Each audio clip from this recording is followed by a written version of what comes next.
All right, everybody. So I hope you are all excited because I am not. I I have been dreading this video, and it's not because I don't enjoy creating this content for you guys. It's because of the context of this case. Now, the reason I'm choosing this case for today, for Christmas Day, is because she was killed on Christmas Day, or maybe it's the day after Christmas. And just the way this case has been handled is absolutely infuriating. It's been kind of pushed back in the media since in the last few weeks, actually the last few months, has been coming back into the media. And if you don't already know what case this is, we're going to be talking about Jonbenet Ramsey. So Jonbenet Ramsey was the youngest child of John and Patsy Ramsey. She is mostly known for being a child beauty pageant queen, and she really followed in her mother's footsteps in the pageant world. She was very successful in the world of pageants, but on Christmas night, the family had been at a friend's house at a Christmas party, and then they went to bed very late. Like, Jonbenet fell asleep either at the party on the way home, and then John carried her and he put her in bed. So let's talk about the day of, because man, it's wild. So the day of the crime, or the day of just the whole shebang. I'm sure most of you already know about this case, but let me just explain it a little bit. So apparently Patsy woke up on the 26th and went downstairs. She has many different variations of what actually happened that morning, and so does John. So the first way I heard it is that Patsy went downstairs and she went to the kitchen, and this is when she saw a piece of paper or papers on the stairs that went into the kitchen. And this is when she found a 2.5-page ransom note on the staircase in the kitchen. And this ransom note was for $118,000, which is quite a specific amount of money. And Patsy then screamed for John after reading this note. She would call 911, but within 2 minutes of the initial phone call, her and John would start calling their friends and family. Yeah. So after this, actually, I should say the police actually responded pretty quick, and then their friends and family came really quick. Like, the police were there within, like, I think it said they were at the Ramsey house within like 5 minutes. It was super quick, super quick that they actually got to the Ramsey house. When more police investigators show up, they realize, why is there so many people here? Which, alarm bells, right? None of these people should have been in the house. John, Patsy, and Burke, which is Jonbenet's brother, they all should have been brought out of the house, and all should have been should have brought them to a friend's house or something. Why they didn't, I have no idea. This is one of the many issues that people have with this case. Because of the strange amount of people in the house, the police really should have controlled the crime scene, because they contaminated so much in this house. So much. If you want to solve a crime, you should really control your crime scene. And they didn't. And I mean, some of Patsy's friends were like cleaning the kitchen, and like, people were putting stuff away, and like things that were already out, you shouldn't touch. Because what if the killer touched it? Or what if the person that took Jonbenet touched it? So, to be specific, this ransom note that Patsy found apparently said that if you don't cooperate with us, basically we will kill you. At first, the note starts with Mr. Ramsey, and it ends with like calling him John, or don't be a fool, John, and calls him out by name, which is very suspicious.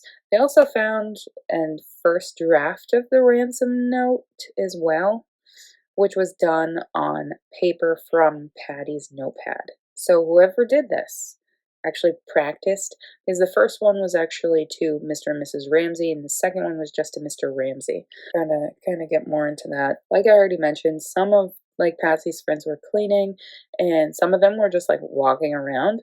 And John Ramsey would then point out to the police how strange it is that the amount was the same exact amount that he got as a Christmas bonus that year. This is initially what led police to believe that clearly it's somebody who knows about the family and the family's finances. They also had to take into consideration the religious aspect of this note, because there in the note is actually a reference to Psalms 118 in it. So maybe it's just a delusional person that has a severe aficionado for religion. I don't know. So, also what's confusing is why this ransom note is unusually long. It's 3 pages to be exact, which is absolutely unusual for a crime scene. Normally it's short, quick, to the point. like super quick, like this long, not 3 pages. And normally speaking about some ransom notes and how short they are, and normally like this one felt like it was so staged. The police were really like, why? And like I already mentioned, it was from paper from Patsy's notepad. Patsy Ramsey was under complete scrutiny for her 911 call. What else is absolutely baffling is that the crime scene, like I already mentioned, is so contaminated by everybody in the house. And no one knows what evidence was taken from the home from that day because it's now gone. It's half of it's missing. They can't find it because of the lack of professionalism from the investigators that day. If they just did their job and kicked everybody out of the house, they would have been able to basically do their job the correct way. They would have been able to seal the crime scene, take all the evidence that they needed, and they probably would have found Jonbenet before she was actually found. Simple as that. Just as simple as that. This investigation seemed doomed from day one, basically. Even during the time of when it was said that the kidnapper was going to be calling the house, which was during a specific time, half of the police had already left. And there was only one detective in the house with the Ramseys at that time. So obviously they told him what to expect, what to say on the phone and all this jazz. But the time came and went and nobody called. So why did the officers leave the house? Why did they leave just one detective in the house that had no background of a homicide? Actually, basically none of these detectives or cops had any background in homicides because that was the only murder in Boulder that year. The only murder. Well, I should say in that suburb of Boulder that year. Why did they leave when there was a time frame for a phone call about an abduction? Because they were currently handling this as an abduction, not as a murder. Why didn't the police take this more seriously is my main question. So after hours at the family home, Detective Arndt, who had literally zero experience in homicide investigation, which I already mentioned, asked John Ramsey and Fleet White, who's a family friend. So Fleet White, his child actually went missing not long before this, and he knows what it's like to have your child go missing. Obviously, they found said child, but him being there for his friend, I get why he's there, but the way he handled this versus the way John handled this is very different. So Detective Arndt asked them to search the house again and see if anything was like missed or anything's out of place. So while Fleet White is like yelling for Jonbenet and please come out, Jonbenet, like, are you just hiding? Are you playing a game, Jonbenet? Like what a dad should be acting like. But no, what's absolutely odd is John goes straight to the basement. Straight to the basement. Now, this detective asks them to search top to bottom, and he goes straight to the basement. Now, John, which I'll talk about later, he has been ruled out as a suspect, but it's just weird. After going into the basement, of which John is completely familiar with, because, it's his house, he goes to open this one door. Now, by the way, this one door was never opened by any police during the initial search. So if they opened this door, they would have found Jonbenet. After he opened the latch of this door of this room, John found the corpse of his young daughter. So Officer French, who was another officer that was kind of like outside of the house, but then came inside. Officer French was the one that searched the basement and didn't even think about opening that door. If he opened that door, he would have found Jonbenet prior, and he just simply overlooked it and decided not to look in there. I'm sorry, if it's an abduction, you need to look everywhere in a house. If it's a possible abduction leading up to a murder, you need to look everywhere in a house. Why this officer just deemed it fit to not do so, I have no idea. I have absolutely no idea. Any parent will have an initial reaction to pick up their child if they're hurt, and John did this. John picked up Jonbenet and he ran upstairs with her body. Now, because of him disturbing her body, this also disturbs that crime scene, so there's more contamination. But John didn't just contaminate her body, Patsy did as well after she hugged Jonbenet. This was after they put a blanket on her.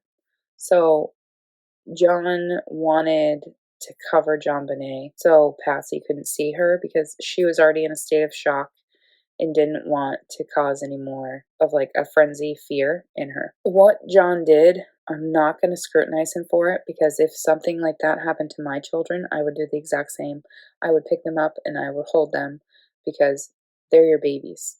When something bad happens to your babies, it's tough. And all you want to do is hug them and make them feel better.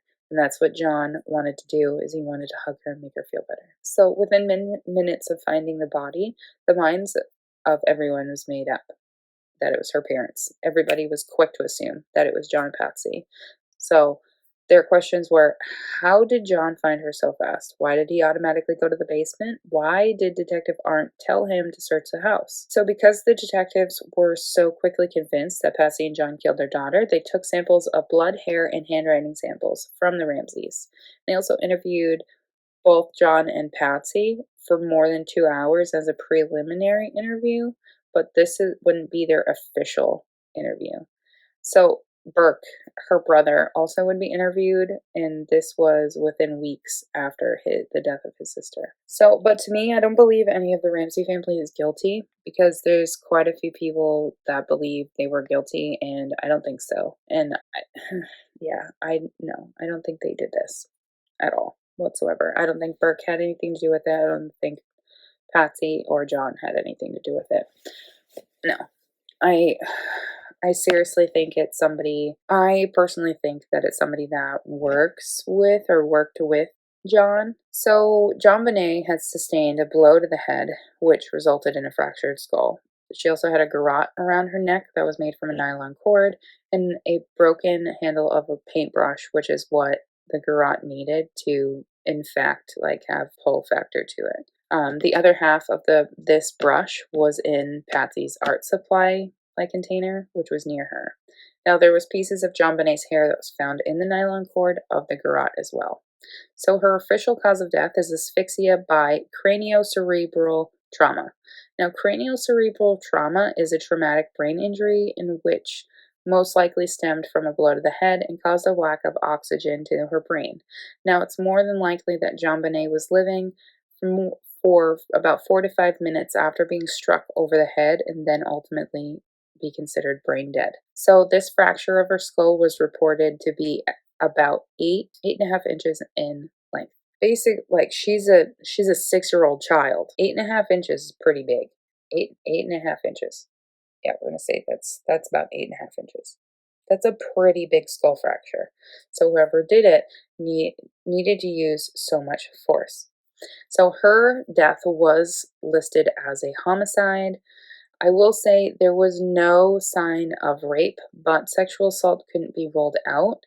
There was evidence of sexual abuse on her body, which they did determine was possible with the paintbrush, in which was then used as a garrote. Also, there was no semen present, but there was evidence of a vaginal injury on Jonbenet. So there was food that was found in her system. More than likely, it was pineapple or fruit material, which showed that Jonbenet had eaten just a few hours prior to her dying. So a forensics investigation into Jonbenet's underwear from the day of the murder yielded enough material to establish a DNA profile. Now, this DNA profile belonged to an unknown male. When this DNA was submitted to CODIS, it didn't match anybody in the database. This person wasn't in the database at this time. So in 2016, it was determined that there was a new forensic analysis of the original sample of DNA, that it actually contained genetic markers from 2 individuals. 2, not just 1, 2. And it actually, why they didn't pick up on that it was 2 genetic markers from 2 unknown males and one other one from Jonbenet.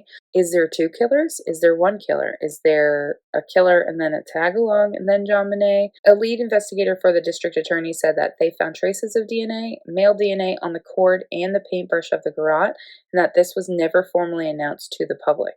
This district attorney also apologized that nothing more came from this. So in 2018, this is when the Golden State Killer was found, and John Ramsey felt that using genetics would be able to find the killer for his daughter. So as of this year, John Ramsey is fighting the Boulder Police to be able to test this DNA, and that specifically the DNA that was recovered from her body from the garrote. So there was DNA that was found in her underwear, and on the garrote, the nylon cord, this is what he wants tested. So John has been consumed by the thought of who killed his daughter back in 1996, and ultimately he just wants to know what happened to Jonbenet and why. Why did they kill her? So in order for John to be able to find out who killed his daughter, John really wants the police to be able to do their job finally, and he wants them to actually investigate the death of his daughter. He believes that they didn't take this case seriously because here's this man, a rich CEO of a tech company. I believe he was the CEO of it.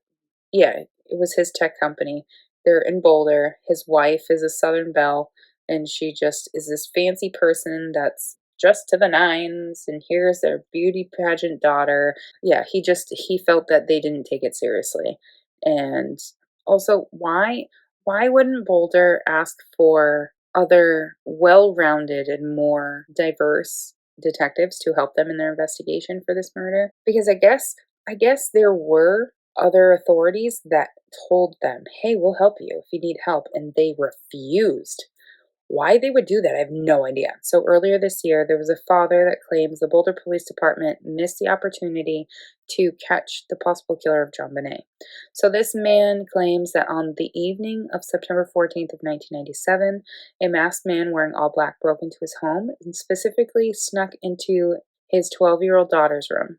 This man then proceeded to rape and threaten his daughter, and now the link or the likelihood that this could have been the same man that killed Jonbenet is relative. Why this man waited until 2022 to talk about this, I don't know. But this girl, or as Amy, as she's being identified as her pseudonym, Amy only lived about 2 miles away from the Ramseys.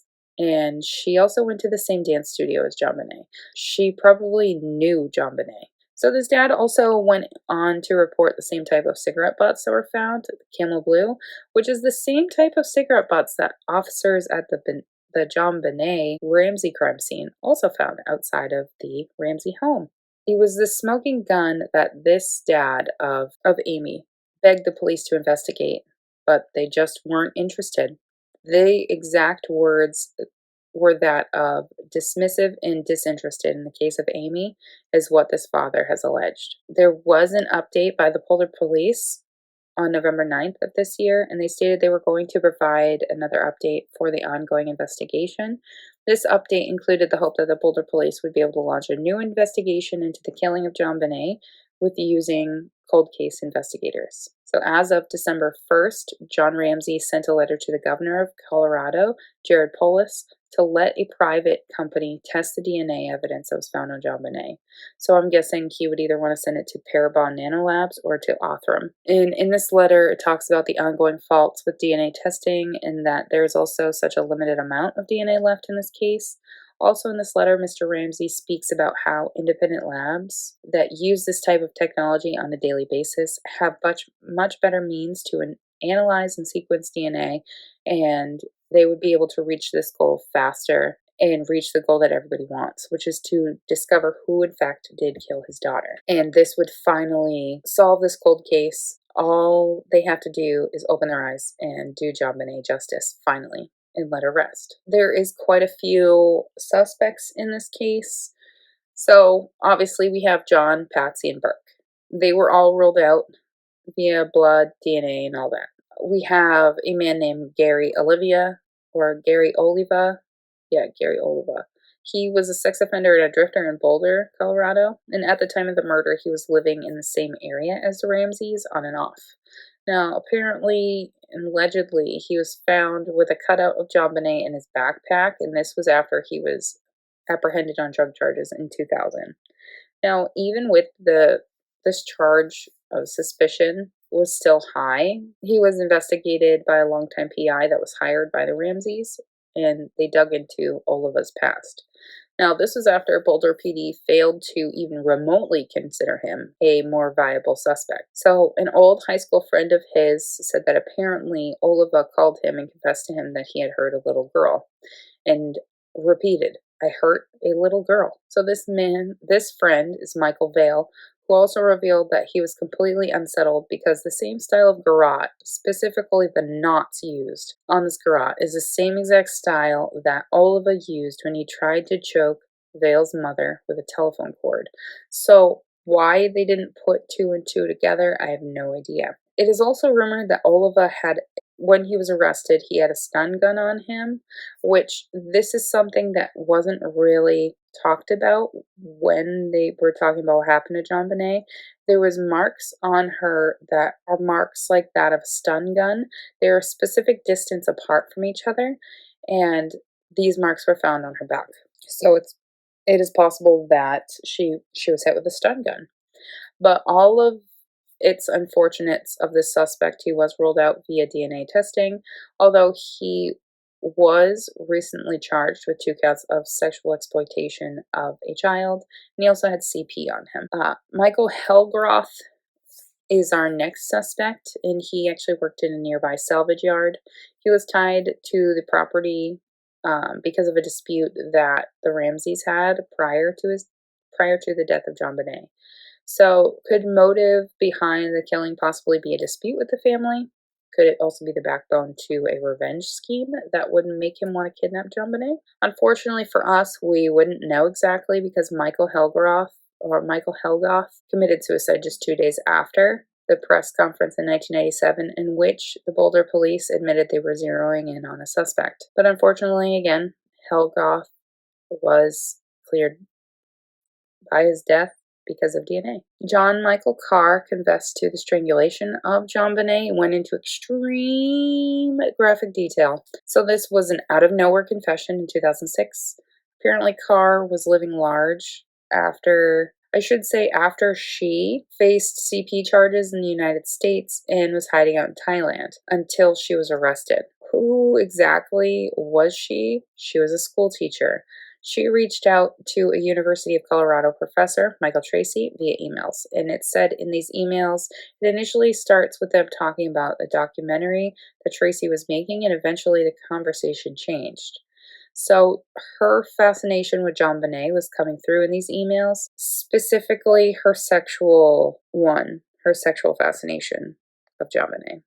Now, after the arrest of Carr, this is when Tracy reported the string of emails, and immediately Carr was flown to Boulder to be interrogated, but she would too be cleared as well. Her confession, a demented one at that, involves a series of diary entries that basically depict the scene of the crime, the exact thing that happened to Jonbenet. And in one of these entries, Carr actually talks about the act of killing Jonbenet and how it was a love game gone wrong. She also has the words, close your pretty eyes, sweetheart, in it. Just the thought of this sentence makes me internally cringe. She also has excerpts of the entries that refer to herself as Daxis, which is entirely and highly creepy that she's referring to herself in like an outer body experience, but maybe she has a secondary personality.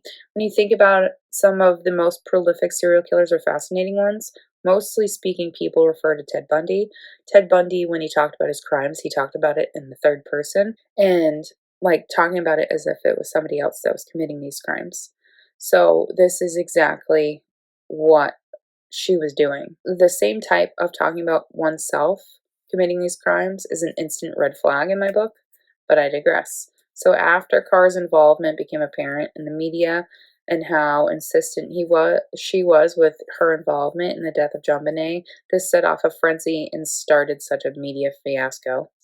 She was dismissed as a suspect, like I mentioned before, and she was ruled out by DNA, and she was written off as someone who was just after fame or notoriety for trying to be a prolific pedophile. Carr now lives a gender-neutral life and is living under a new identity. That's why I said she. At the time, Carr was male, but now is gender neutral. She uses the pronouns she, they. Next, we're going to be talking about Linda Hoffman Pugh. So Linda Hoffman Pugh, if you don't know who she is or have ever heard about her, she worked as the Ramsey's housekeeper, and Mervyn, her husband, also worked as their handyman. So they are two people that would more than likely know a lot about the Ramsey home. It's said during the initial investigation into the murder of Jonbenet that Mervyn didn't fit the profile of who could have or who would have committed this crime so heinous. So the profile at first, he said they were looking into a white male that was 25 to 30 and was a former convict. Very specific, extremely specific.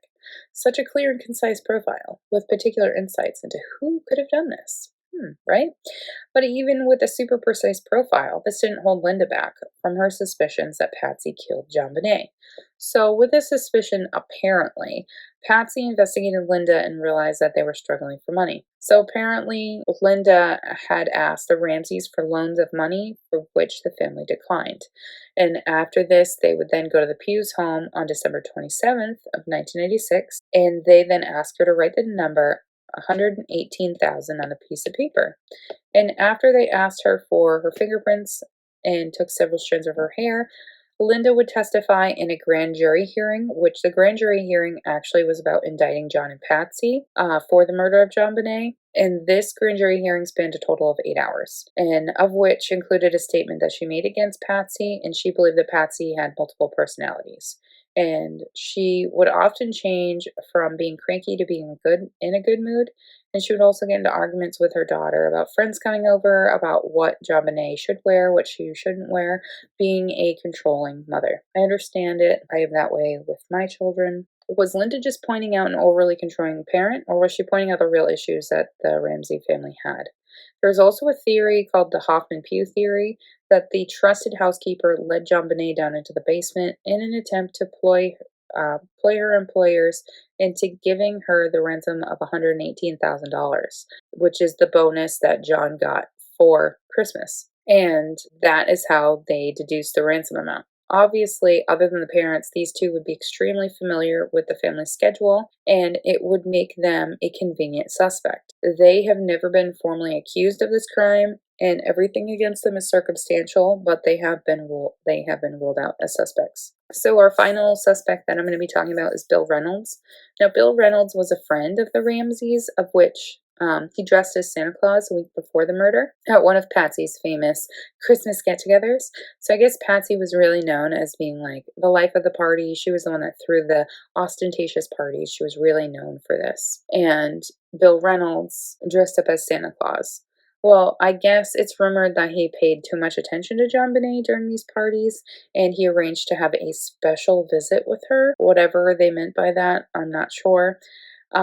He's even said to have gone as far as to make her his special friend. He even brought a vial of glitter that she gave him into his heart surgery. What's even stranger than that is that he then asked to have his ashes mixed with this gold glitter in any event of his death. Now, even with all of this, he was just brought into the media in an attempt of a character assassination of this friendly old guy. Yes, he was entirely creepy, but that doesn't automatically make him a pedophile or a murderer. When I looked more into this Bill Reynolds guy, he doesn't have any priors. He was just a nice man, and the way he's been basically depicted is that he was just a friendly man that wanted to do something nice for the kids, so he dressed as Santa Claus. And JonBenet, because it said she was such a caring and sweet young girl, she had this vial of gold glitter, and she wanted to give it to him as a gift. Like, here you go, Santa, here's some glitter. Just being nice. And I guess Bill was really like moved by this, because not oftentimes you're going to find a 6-year-old that will be that nice and give you something. You know what I mean? This entire case, absolutely pisses me off, because from day one, they would have been able to find her if police properly investigated the crime scene. They would have been able to find her and not have a contaminated crime scene if they got everybody out of the house. They would have been able to find her if people actually did their jobs right.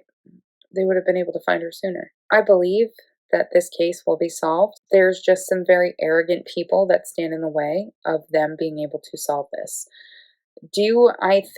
Now, let me rephrase this. There's a lot of conspiracy theories that go with the Ramsey family and JonBenet's murder. One of them specifically is about Jeff Epstein and JonBenet's ties to Ghislaine Maxwell and Jeffrey Epstein, and how one of like the last pictures of her alive is her with Ghislaine Maxwell, which I saw the picture, and yes, it does look like Ghislaine Maxwell. There's a lot of conspiracy theories that talk about the ties between Jeff Epstein and John Ramsey, and how his tech company helped lawyers defend Jeff Epstein in an initial essay investigation, and there's a lot of ties between, don't go on, if you like this stuff, go on Reddit, go down the rabbit hole, and you can see all these things. But if you don't like it, don't go down that rabbit hole because, man, it will hurt your brain. I spent a lot of time reading a lot of these conspiracy theories. Some of them actually make sense, but I want you guys to kind of think of your conclusion. Who do you think did this? I seriously think it's somebody that has not been named as a suspect because the DNA doesn't match anybody in CODIS. It's somebody that knows John personally. Because why do you go from Mr. Ramsey to John in a ransom note? Or it's somebody that had access to this house, or somebody that would be able to go in. Clearly, it's somebody that knew them. Clearly, it's somebody that understood that in this giant ass house, they wouldn't be able to hear Jonbenet. And to conceal her in the basement. Typically, if somebody takes a child for a ransom, they take them out of the building and they're brought into a separate place. So clearly, whoever, the perpetrator who did this, had intentions of killing her. Just put it as a farce, as a ransom, put that note there. Also, because of where the notepad was, of where they wrote this note, John's pay stub was near that. So that could be another reason why, as to them asking for the $118,000. It could have just been wide out. It could have been in the wide open. There's a lot of unanswered questions with this case. There's a lot that the detectives are not talking about. There's a lot that the detectives are not doing.